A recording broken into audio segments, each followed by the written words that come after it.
Hello friends, welcome to diary with Salmos. ഇന്ന് നമ്മൾ ഇഫ്താർ സ്പെഷ്യൽ ആയിട്ടുള്ള ചിക്കൻ കട്ട്ലേറ്റ് ആണ് ഉണ്ടാക്കുന്നത്. വളരെ ഈസി ആയിട്ട് പെട്ടെന്ന് തന്നെ ഉണ്ടാക്കിയെടുക്കാൻ പറ്റുന്ന ഒരു റെസിപ്പി കൂടിയാണ്. നമുക്ക് വീഡിയോയിലേക്ക് കടക്കാം. അതിനു വേണ്ടിയിട്ട് ഞാനിവിടെ 100 ഗ്രാം ബോൺലെസ് ചിക്കനാണ് എടുത്തിട്ടുള്ളത്. ഇനി അതിലേക്ക് ഒരൽപ്പം ഉപ്പ്, കുരുമുളക് പൊടി, മഞ്ഞൾപ്പൊടി, 1/4 ടേബിൾ സ്പൂൺ ഗരം മസാലയും 1 സ്പൂൺ ജിഞ്ചർ ഗാർലിക് പേസ്റ്റും കൂടി ആഡ് ചെയ്ത് നന്നായി മാരിനേറ്റ് ചെയ്ത് വെക്കാം. ഇനി നമ്മൾ ഒരു കടായി എടുത്ത് അതിൽ 1/2 ഗ്ലാസ് വെള്ളം ഒഴിച്ച് മാരിനേറ്റ് ചെയ്ത് വെച്ചിട്ടുള്ള ചിക്കൻ അതിലിട്ട് നന്നായി വേവിച്ചെടുക്കാം. വെള്ളം മുഴുവനായി വറ്റി വരുന്നത് വരെ ലോ ഫ്ലെയിമിലിട്ടാണ് വേവിച്ചെടുക്കേണ്ടത്. ഇപ്പൊ നമ്മുടെ ചിക്കൻ നന്നായി വെന്ത് വന്നിട്ടുണ്ട്. ഇനി നമുക്ക് ഇതൊന്നും മാറ്റി വെക്കാം.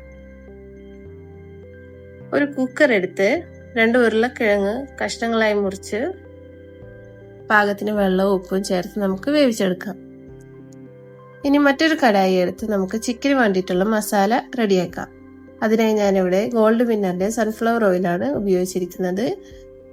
ഇനി അതിലേക്ക് 2 സവാള ചെറുതായി അരിഞ്ഞത് നമുക്ക് ചേർത്ത് കൊടുക്കാം. സവാള നന്നായി വഴണ്ടി വന്നതിന് ശേഷം നമുക്കതിലേക്ക് 1 സ്പൂൺ ഇഞ്ചി വെളുത്തുള്ളി പേസ്റ്റ്, 3 സ്പൂൺ പച്ചമുളക് ചതച്ചത് നമുക്ക് ചേർത്ത് കൊടുക്കാം. ഇനി പച്ചമുളകൊക്കെ മാറി വന്നതിന് ശേഷം നമുക്കിതിലേക്ക് ചെറുതായി അരിഞ്ഞു വെച്ചിട്ടുള്ള വേപ്പിലയും 1/4 ടേബിൾ സ്പൂൺ മഞ്ഞൾപ്പൊടിയും ചേർത്ത് നന്നായി വഴറ്റാം. ഇനി നമുക്ക് നേരത്തെ മാറ്റി വെച്ചിട്ടുള്ള ചിക്കനെ ഒന്ന് മിക്സി ജാറിലിട്ട് ക്രഷ് ചെയ്ത് അത് നമുക്ക് ഈ മസാലയിലേക്ക് ആഡ് ചെയ്ത് കൊടുക്കാം. നന്നായി ഇളക്കി യോജിപ്പിച്ച് അടച്ചു വെച്ച് ലോ ഫ്ലെയിമിൽ വേവിച്ചെടുക്കുക. അതിനുശേഷം ഗരം മസാല, 1 സ്പൂൺ ചിക്കൻ മസാല, ഒരൽപ്പം വെളിച്ചെണ്ണ, ഉപ്പ്, 1 പിടി മല്ലിയില ചോപ്പ് ചെയ്തതും നമുക്കിതിലേക്ക് ആഡ് ചെയ്ത് മാറ്റിവെക്കാം. ഇനി നമുക്കൊരു ബൗളെടുത്ത് അതിലേക്ക് 3 മുട്ട പൊട്ടിച്ചൊഴിക്കാം. ശേഷം 1/4 സ്പൂൺ കുരുമുളക് പൊടി, 1 നുള്ളു ഉപ്പിട്ട് നന്നായി ബീറ്റ് ചെയ്ത് വെക്കുക. അതോടൊപ്പം തന്നെ നമുക്ക് ബ്രെഡ് ക്രംസും ഒരു ബൗളിൽ ആവശ്യമായിട്ടുണ്ട്. ഇനി ഒരു ബൗളിലേക്ക് നമ്മൾ നേരത്തെ വേവിച്ച് വെച്ചിട്ടുള്ള ഉരുളക്കിഴങ്ങ് എടുത്ത് നന്നായി ഉടച്ചെടുക്കുക. ശേഷം അതിലേക്ക് നമ്മൾ തയ്യാറാക്കി വെച്ചിട്ടുള്ള ചിക്കൻ മസാല ചേർത്ത് നന്നായി മിക്സ് ആക്കി വെക്കുക. അതൊന്ന് ചൂടാറിയതിന് ശേഷം നമ്മൾ കൈവച്ച് ഉരുളകളാക്കി പരത്തി കട്ട്ലേറ്റിന്റെ രൂപത്തിൽ നമുക്ക് ഇഷ്ടമുള്ള ആകൃതിയിലേക്ക് ആക്കിയെടുക്കാം. ശേഷം അതിനെ നമ്മൾ ബീറ്റ് ചെയ്ത് വെച്ചിട്ടുള്ള മുട്ടയിൽ മുക്കി ബ്രെഡ് ക്രംസിൽ നന്നായി കോട്ട് ചെയ്തെടുക്കുക.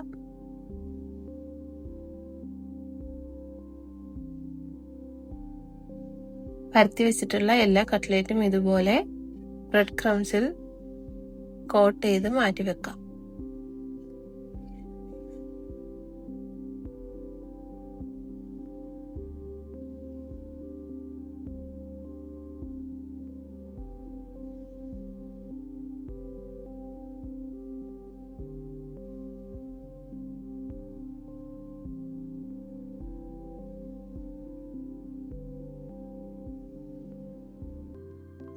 അപ്പം നമ്മുടെ കോട്ടിംഗ് ഒക്കെ കഴിഞ്ഞ് റെഡിയാക്കി വെച്ചിട്ടുണ്ട്.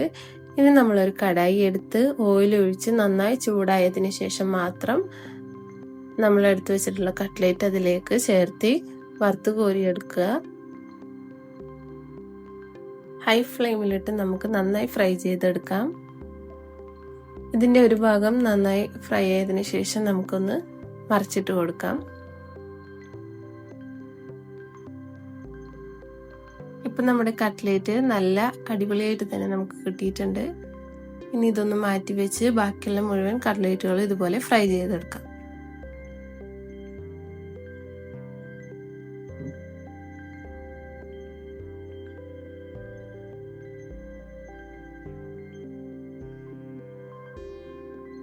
ഇതുപോലെ ഈസി ആൻഡ് ടേസ്റ്റി ആയിട്ടുള്ള ഇഫ്താർ സ്നാക്കുകളുടെ റെസിപ്പി വീഡിയോ നമ്മളുടെ യൂട്യൂബ് ചാനലിൽ അപ്ലോഡ് ചെയ്യുന്നതായിരിക്കും. ലൈക്ക് ചെയ്യാനും സബ്സ്ക്രൈബ് ചെയ്യാനും മറക്കരുത്.